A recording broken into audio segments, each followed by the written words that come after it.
Welcome back to Everything NHL, the hockey segment of the Fantasy Fanatics Podcast. I'm your host, Nathan, and we're here with our hockey expert, James. What's up? Hey, what's up, man? How's it going? Not bad. So I guess this week we're going to recap the last two games of the Stanley Cup Finals. We'll talk about the Stanley Cup Finals in general, and then I'll take a look at Tampa Bay's roster, and we'll preview the 2022 Cup odds because people are already starting to make odds for those. So how's that sound? Yeah, it sounds good. Let's just get into it. All right, so we'll start with Game 4. This was on July 5th, which was a Monday. The Canadians were able to win this at home, so congratulations to the Montreal Canadiens. They were able to clutch out a win in overtime. Josh Anderson in the first period for Montreal, Barclay Goodrow for Tampa in the second period. And then in the third period, Alexander Romanov for Montreal and Pat Maroon for Tampa Bay. And Josh Anderson was able to get a second goal for the Montreal Canadiens to win the game.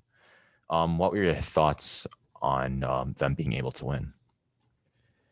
I guess being down 3-0 in the series heading into this game, this was pretty much, I guess the mindset for Montreal was pretty much like how long can we extend the series? And I mean, they were at home here. They had the crowd behind them.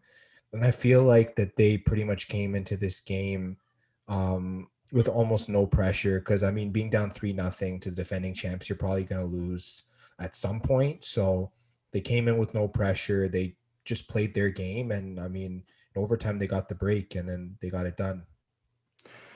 Yeah, I mean, it's kind of like since there was no pressure, I'm kind of wondering if the pressure in general kind of got to them a little bit because maybe this might have been like a closer series by at least one more game. I mean, it's really hard these days to be able to sweep in the league because usually when you go up like 3-0, then a lot of times it gets in your head that like, oh, you only have one more game, you need to close it out. And then you don't always close it out right away. I know that happened to Toronto. That happened to a few other teams that were up 3-1 or 3-0. Like they just didn't close it out. This is one of those examples where I guess Montreal just caught them on a light night. Maybe they just weren't playing as heavy as they should have. And yeah, Montreal got the win. Yeah, well, I mean, the fans were pretty heavy out there. A lot of cheering, a lot of chants, I'm pretty sure as well. Yeah, even though they weren't full capacity in the building, there were a lot of Montreal fans outside the building. So I think you're definitely right about that. Yeah, for sure. And we'll move on to the last game of the Stanley Cup Finals. This one was a very low scoring game. There was only one goal by Tampa Bay in the second period by Ross Colton.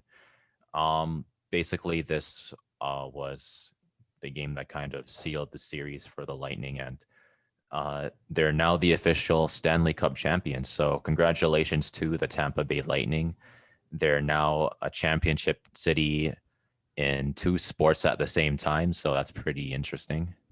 So I guess what are your thoughts on, Tampa's second championship run?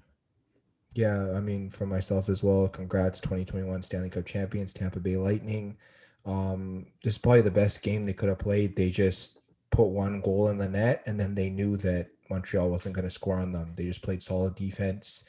I mean, like what a stat for them in that their last 5 series, they've all won them with a shutout. So it's pretty special what they've done. I mean, last year they won the cup against Dallas with a shutout. That was the first series. And then the next 4 series this year, they all won with the final game being a shutout. So congrats again. Yeah, back-to-back champs. It's great that they won in front of their fans this time around because they were in a bubble last year. So, I think this one was a little bit more special because, I mean, their captain, Steven Stamkos, was able to play this time around. I know he only got in one period of play the entire playoffs last year. He was out for the rest of it. And, this team, they They're back-to-back champs. Yeah, and even though Montreal they weren't able to take the series, I would say that this was a pretty good run. I don't think anybody really expected Montreal to go this far outside of Montreal fans in Montreal and beyond. So I'd still say congratulations to the Montreal Canadiens for making it all the way to the NHL Stanley Cup Finals. There were a ton of really good teams that they beat to get there.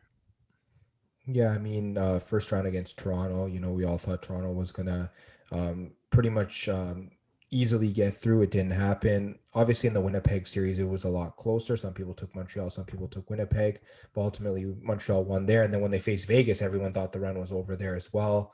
Obviously, it didn't happen. They were able to beat the Golden Knights. They get to the finals, and that was their toughest test. This Tampa Bay team was pretty much better than Montreal in almost every way, including goaltending. Andrei Vasilevsky really showed that he was the guy. I mean, he's like almost a younger version of Carey Price. I mean, he showed it by winning the Conn Smythe Trophy for playoff MVP. Well deserved by him. Obviously, all those shutouts. I believe he had 5 shutouts in this year's playoffs. And yeah, we talked about the shutout clinching streak. We talked about all those things, and Andrei Vasilevsky was one of the main reasons for that. But yeah, Montreal did play well, and I think Carey Price is probably one of the main reasons why they were able to get this far in the playoffs. Yeah, there's not a lot of teams that can kind of match the Canadiens in defense. Tampa Bay was one of them, so I guess the Canadiens they're kind of seeing how it feels like to play against such a stifling defense on the other end. There's not really a lot of teams out there that can kind of match the Canadiens in that. Yeah, I mean, Tampa Bay was also well prepared for that. They just played a very defensive team in the New York Islanders. So Islanders were sort of that prep team that they needed to beat to sort of, be ready for Montreal. And I think that Tampa Bay was well prepared. It didn't take them as many games this time around to win the series. Yeah, for sure. And I guess with that, we can probably go into a recap of the finals. But I guess we'll start with kind of I guess how the whole bracket went. So we'll start with Tampa Bay. What were your thoughts on kind of their entire run in the series? Yeah, I know I predicted them to win the series against Florida. I believe I took them in 6 or 7. They did win in 6. So yeah, I had a feeling that they would have more experience than the Panthers, and I think it turned out that way. Then they ended up beating Carolina.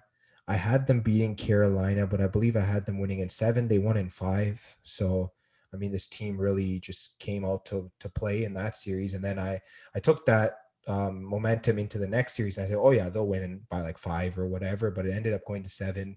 They still were able to clutch it out. And yeah, I picked Tampa Bay all the way through. I picked them in 5 or 6 against Montreal. It ended up being in 5. So I was pretty close there. Yeah, so like I was telling you, every round that they went through, I always picked them. I always saw them as a great team.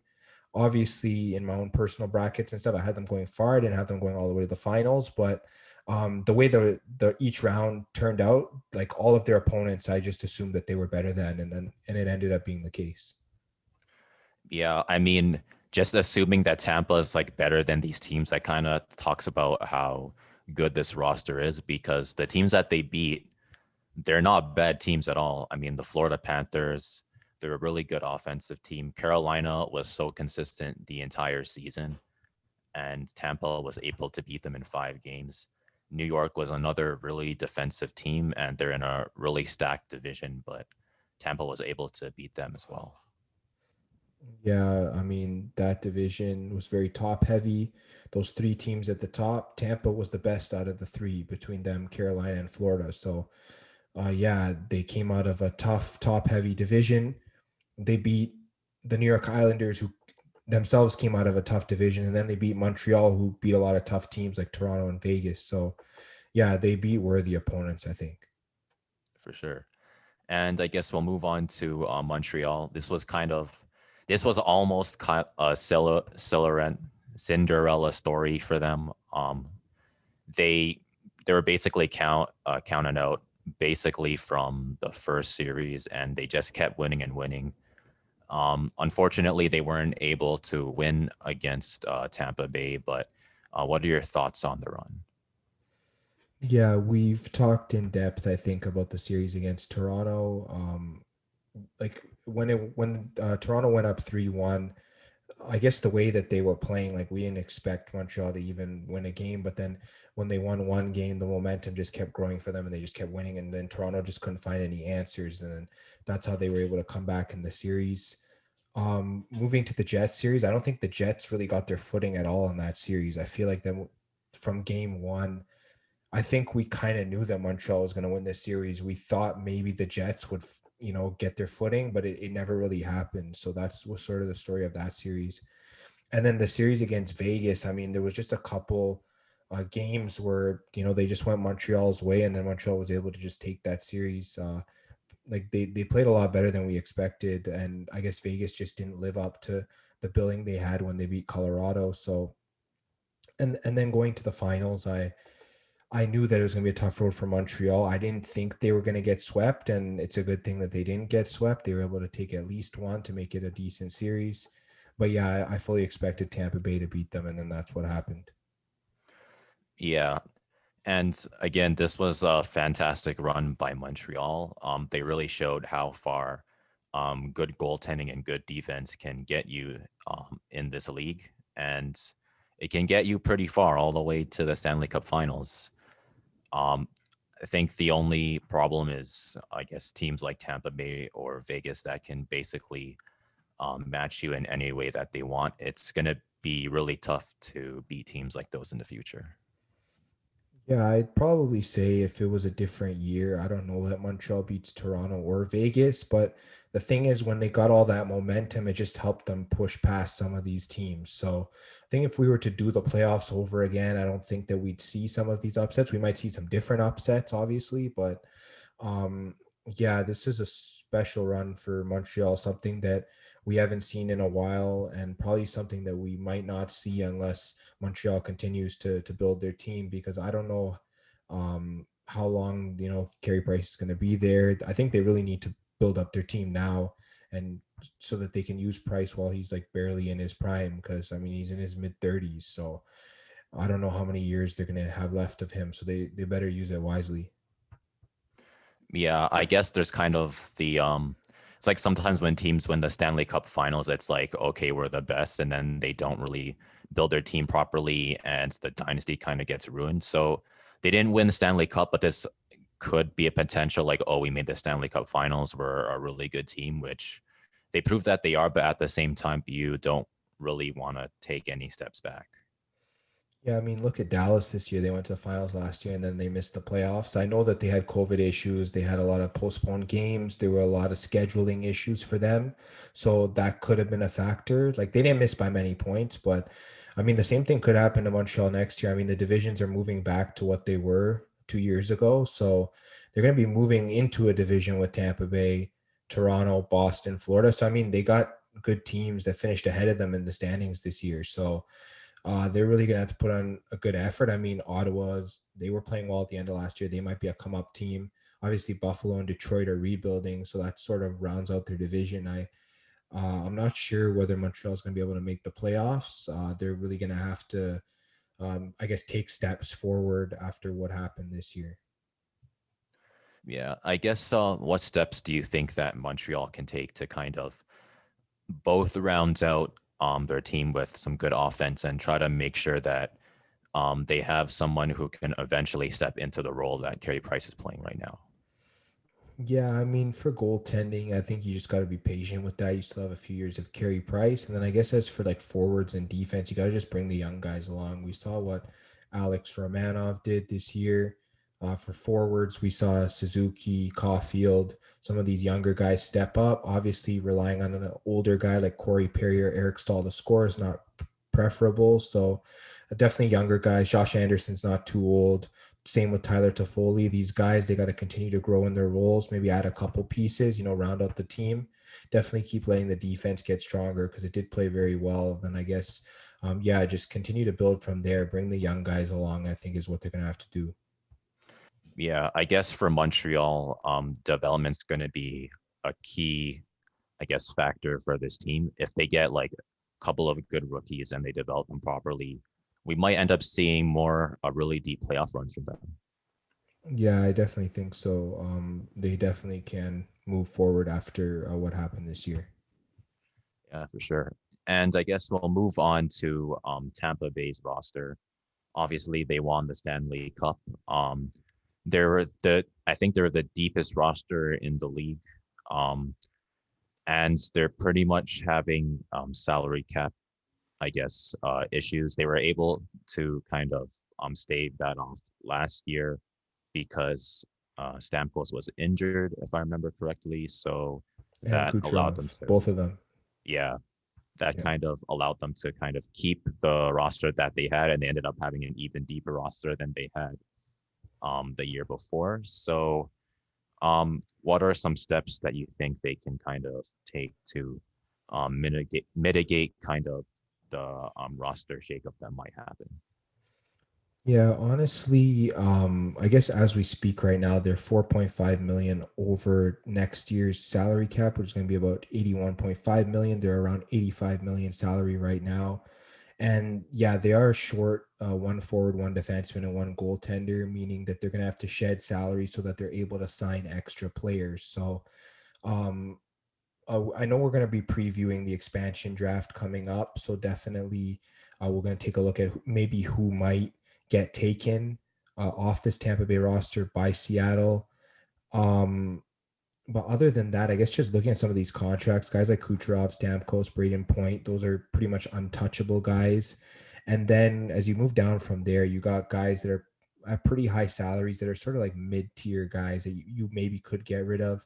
You got Andre Palat, Yanni Gord, Tyler Johnson, Alex Killorn, maybe guys like that. They're signed to around 5 million each, these guys. And for your mid guys, maybe sign them to around 3 or 4 instead of 5 million. So definitely try and shed one of them and then maybe try and replace them by maybe re-signing a guy like Barclay Goodrow as a free agent, Blake Coleman. Those guys were really solid. I believe guys like Ross Colton, even who scored in this final game, he's also a free agent. So you definitely want to bring these guys back, and you need money to do it. So if they could shed one of those contracts, maybe a defenseman, maybe Ryan McDonough, he's getting up there in age, he's around 32. Maybe you keep younger guys like Sergachev and Eric Chernak, and then maybe you depart. You have Ryan McDonough depart. Maybe Seattle takes him. Maybe you have to trade them to Seattle. I don't know what they have to do, but they're definitely going to have a little bit of shakeup because they won't be able to place guys on the injured reserve because I don't think there are any serious injuries with their players right now. Yeah, I guess barring somebody like falls down a flight of stairs like after practice or something and they get injured or some kind of like freak accident, we're probably not gonna expect any kind of, I guess, long-term injuries from Tampa Bay. So um, it looks like, for example, Ryan McDonough, his contract is ends in the 2025-2026 season. So um, maybe they can kind of like make a trade for someone a little bit cheaper, like you said. Yeah, I mean, just looking at some of that, yeah, some of these contracts, they definitely gotta, try and shed just to get under. I mean, they only have one goalie under contract, that's Vasilevsky, so they need at least one more goalie. You gotta maybe sign like a Luke Shen or a David Savard to sort of fill up that defensive core. And yeah, they don't even have enough forwards. So yeah, they definitely have a lot of work to do, I think. Their GM Julian Breezebois has done a good job, constructing this roster. But I mean, when you have a lot of good players, it gets expensive, right? So it's going to be really hard to keep these guys. Maybe Seattle will work out a deal with them. They give Seattle some draft picks to take some contracts. That's usually how things work. So maybe something like that might get worked out. But yeah, I definitely think that something's going to need to be done for sure. Yeah, I guess with a team like Tampa Bay, it's kind of like how do you keep your current roster without kind of taking away too much from your future because you want to make sure that the dynasty kind of lasts as long as possible. I mean, they tried to put guys like Tyler Johnson on like waivers for other teams to claim, and they wouldn't claim him because of the contract. So they tried to trade him. They tried to get rid of him. I don't know what they're going to have to do. They might not be able to trade Tyler Johnson. They might have to pick another player like Alex Killorn or Yanni Gord, someone like that. Let's see what Tampa Bay does this offseason. It's definitely going to be interesting to see how they're going to get under the cap. I mean, it's not like they have too many injuries. There's some light surgeries. I think maybe Hedman might have one, or Kucherov might have a rib surgery or something, but not to the extent of missing the season. Again, I think might be like a couple months with the off season. I think they should be ready to go for next year. Unless they try to make an argument that, oh, this player, he needs a full year of rehab so that he can be fully ready for the season after or something. But I don't know if that's going to happen. Here's the thing too, is that if you lose a guy like Kucherov, I mean, they didn't have him this year, but I mean, they had Stamkos for most of the years, and Braden Point was played really well. So they were able to make the playoffs. But if you lose a guy like Hedman for the whole season, the amount of minutes he plays per game, he almost plays like half a game, like at least 30 minutes every game, pretty much. So if you lose a guy like that to injury for the entire season, just so he sits on the injured reserve so that you can stay under the cap, yeah, I don't think that would be a good idea. So he's one of those guys that, you know, might be having surgery this offseason, but I don't see them keeping him on the injured reserve. They're definitely going to have to make some moves for sure. Yeah, for sure. And with that, I guess we'll move on to the 2022 Stanley Cup odds. Like we said earlier, some odds have already been released. Obviously, it'll change as time goes on, but this is kind of the predictions for who could possibly win the Stanley Cup. I guess just what are your general thoughts on the odds? Yeah, well, I'll look at the top five first of all. Colorado's at plus 500 to win. Vegas at plus 600. Tampa Bay at plus 700. Carolina at plus 1100. And then Boston and Toronto are both at plus 1400 to win. I guess just looking at the top five, the ones that I really like, I don't know if I'll go with Tampa this year. They were a popular pick last year just because they might be doing different things to their roster. So I probably, before you place a wager on a team like Tampa Bay, definitely check what they're going to do to break up their roster. If they do too much, I don't know if they're going to be able to three-peat next season. I don't know, maybe Colorado or Vegas might be able to improve. I know Vegas needs some center depth. If they can get that, they're definitely a good pick. Colorado. Honestly, with Colorado, it's just really tough to pinpoint what went wrong. It just seems like Vegas played better than them. So yeah, I'm not really sure. Obviously, Carolina would be a decent pick that I might lean towards because they're a young team that's just getting better and better every year. Maybe Carolina might be my favorite out of the top five. Obviously, Boston, I don't see them having the depth, especially on defense. They're going to have a tough time keeping everyone in the Seattle expansion draft. And then for Toronto, I guess until we see them get past the first round of the playoffs, I can't really project them for cup odds in a sense. They definitely need to get past the first round at least before I feel confident in touching them for cup odds. So I think out of the top five, I like Carolina's value at plus 1100. I think that they're going to be a really good team next year. I don't know what you think about that. I mean, Carolina, they were so consistent this past season. They have really good coaching. It's just that they had to face Tampa Bay. If it was like any other team, I think Carolina would have had a chance to kind of progress to the next round. I'm not sure if they'd be able to beat a team like the New York Islanders, but they'd definitely be able to take it to a really close series, just like Tampa Bay did. Yeah, and then I guess sort of going down the list here, a team like Florida, I feel like they're too favored at this point. Plus 1800 for a team that also hasn't won a series in a long time, even longer than Toronto. They haven't won a series, so I really wouldn't put anything on Florida until we see them gain playoff experience. Montreal, New York Islanders, these prices are just based off of this season. I don't know if I would place anything on those two. Maybe the Islanders might be a bit better of a pick than Montreal. They're both at plus 2,000. Just because I think the Islanders just have an easier path to making the playoffs from their division than Montreal does for next season. And then you got the Oilers, Penguins. Obviously, Penguins always a good pick. As long as Crosby and Malkin are there, definitely. Washington, you could probably say the same thing if Ovechkin sticks around. I know he's a free agent. He should re-sign there. You got Rangers, Blues, Dallas, Flyers, Nashville. Yeah, it's really tough as you keep going down for Stanley Cup. I think below maybe Washington.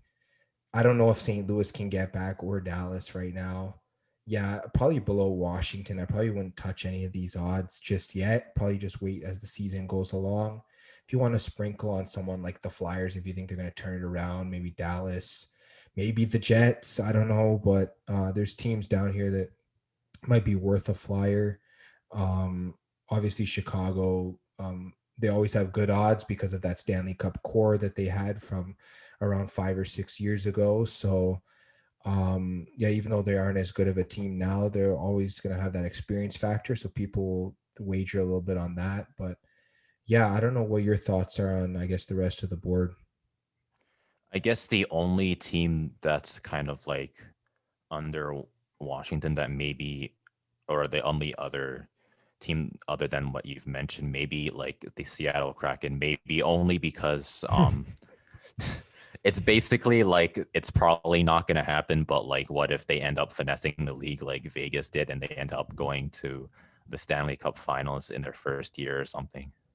I mean, I guess it's worth a sprinkle if people want, but yeah, that's the thing. If they make some crazy trade, they get like a Jack Eichel, or they get like a I don't know who else might be available, like a Taylor Hall, or they get, some big time player, and then maybe they make a trade with Tampa Bay and they get Ryan McDonough on their defense, and then they have a solid team. They get a goalie, maybe they get Chris Drieger, maybe they get maybe Marc-Andre Fleury goes to an expansion team again. I don't know. Who knows? But yeah, they get a formidable team, and then you never know. They might be a contender, and you've gotten them at plus 10,000. So yeah, I think out of the teams that are plus 10,000, going down from the Ducks, Sabres, got Columbus, Detroit, New Jersey, and Seattle. Seattle is the only one. Yeah, I agree with you that I would definitely take a sprinkle on. There, the other teams are just not ready. They don't really have the team around. Even if they acquire a big time asset, they just don't have the team around them to be able to do anything once they get to the playoffs. So Seattle would be the only ones. Obviously, you got to target them before the expansion draft, because after you see the roster in the expansion draft, their odds are just going to shoot right up, and they're going to be more favored to win the Stanley Cup. So if you want long shots right now, you got to grab Seattle. I guess I think you're right about that. Yeah, I guess it's kind of like the EA Sports GM factor, because this is going to be their first year in the league, so they don't have any existing baggage to take care of. Like all the other teams on this list, they all have existing rosters, so they have to kind of figure out a way to manage that. Seattle, they're making a roster just right off the bat, so they have a little bit more flexibility in that way. But again, it is a long shot. They're probably not gonna be able to do what Vegas did. They'll be a decent team maybe, but all the way to the finals, I'm not too sure about that. But like, why not take a chance on it, right? Yeah, I mean, like Seattle hasn't even had a professional hockey team, well, NHL level team, for almost 100 years now. So there's almost non-existent fan base right now.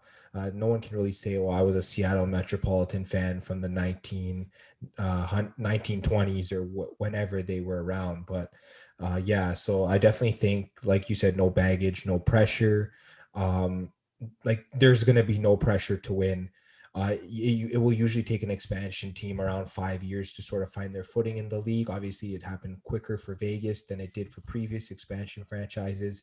So honestly, even after what Vegas did, I don't think Seattle has any pressure, because if they don't start out well, they can just fall back on the fact that, oh, other expansion teams that have come into the league didn't start off well.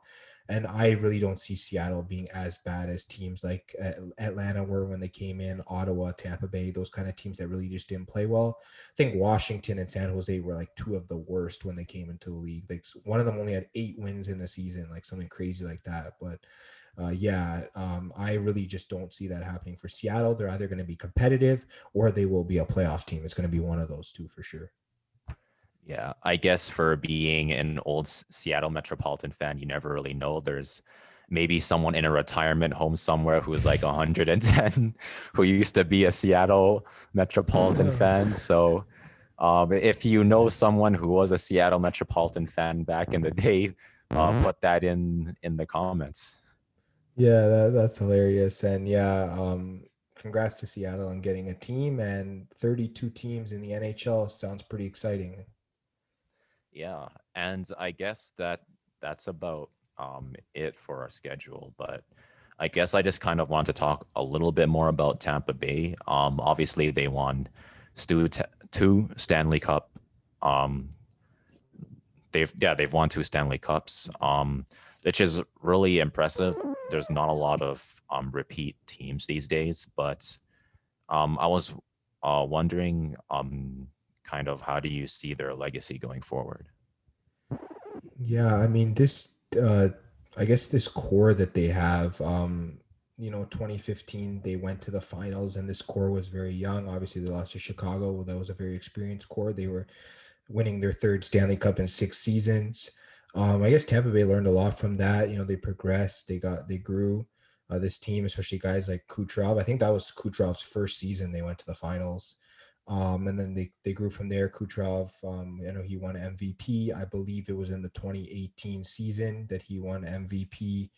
Um, and then there's either 2018 or the 2019 season, I believe, something like that. And then Victor Hedman's been defenseman of the year, Andrei Vasilevsky goaltender of the year, and then Steven Stamkos over his career, he's won gold titles, he's won all sorts of things, leadership awards, I believe, that kind of thing. This team, 2019, they got swept by the 8th seed Columbus Blue Jackets after pretty much setting an NHL record for like the most wins in a season, something like that. Like that Tampa Bay team was just stacked out of their mind. They barely lost all season, and then they just got swept in the first round, and everyone was just like, okay, so where do they go from here? And I mean, the next 2 years, back-to-back Stanley Cup champions. So, I mean, sometimes it takes a lot of failure before success can happen. And I've said that about teams like Colorado, like Toronto, like Florida, these teams that just can't seem to get it done in the playoffs. Sometimes it takes a lot of failure before you can have success. I mean, Tampa Bay, they got swept by an 8th seed team when they were the best team in the league. And everyone thought that, this team, they just can't win. They get in the playoffs and they can't win. And then they broke through. So I guess if you're a fan of either the Avalanche, the Panthers, or the Maple Leafs, I mean, your team could break through next season. So definitely don't give up hope. Yeah, and I guess if Tampa Bay finds another way to win a Stanley Cup, I guess that would put kind of like the Tampa Bay dynasty in a really high position. Yeah, absolutely. I definitely agree with that. Yeah, I guess where would you see kind of their dynasty if they were able to win three or more Stanley Cups? Yeah, I don't think a team has won 3 or more Stanley Cups in a row since the 80s. So it's been a while. I guess 3 or more Stanley Cups with the same core. The last time a team did it, I guess if you count Pittsburgh's were kind of far apart. It was 2009 and then 2016 and 17. So it was within 10 years they won 3 cups. But I think the last true, like almost dynasty was Chicago. They won 2010 to 2015, 3 Stanley Cups. So that core definitely was the closest thing to a dynasty. Obviously, teams have won back to back. Obviously, the 90s Red Wings, 90s Penguins. And then in the 80s, you had Oilers, you had Islanders. Islanders were the last true dynasty because they won 4 Stanley Cups in a row. But if you win 3 in a row, you're definitely a dynasty, and they definitely be up there in the top 10 dynasties of all time for sure. Yeah, for sure. And I guess it'll be interesting to see what Tampa Bay does in the next season and in the future seasons. I think even if they don't end up winning a third Stanley Cup, they could end up kind of being like the Spurs in the NHL, where they always have a chance to kind of take it all the way and win another cup. Yeah, I think that would be a good comparison for them. A team that's always in the playoffs always has a shot. I think they can definitely be that squad. Yeah, for sure. And I guess, do you have any last words? Yeah, once again, congratulations, Tampa Bay 2021 Stanley Cup champions. It was a great season. I had a great time, talking fantasy here, talking the playoffs here, the season, doing pickups every week. I won a fantasy championship myself. Nate, I know you did pretty well in your league. I think it was an overall great season for both the NHL and for fantasy. Yeah, this was a really good year for hockey. We had a lot of high scoring games, which again is very rare. Normally, goals don't really go up to more than 4, but we've had like 7 goal games and stuff like that, which I've never really seen in my life. So really exciting hockey this season. Hopefully next season there'll be even more exciting hockey. Yeah, for sure. I definitely think so. And that about wraps it up for this week of everything NHL. If you liked the video, subscribe, hit the bell for notifications. Give us your thoughts on the NHL season so far. And if you know someone who was a Seattle Metropolitan fan back in the day, we'd really like to know. So put that in the comments as well. Give us a review. Tell us how you thought we did. If you liked listening to this podcast, we're on Apple Music, we're on Spotify, we're on Google Podcasts. So definitely give us a follow there as well. If you need some sports picks, you can follow us at FanFan Podcast on both Twitter and Instagram. And we'll see you next week.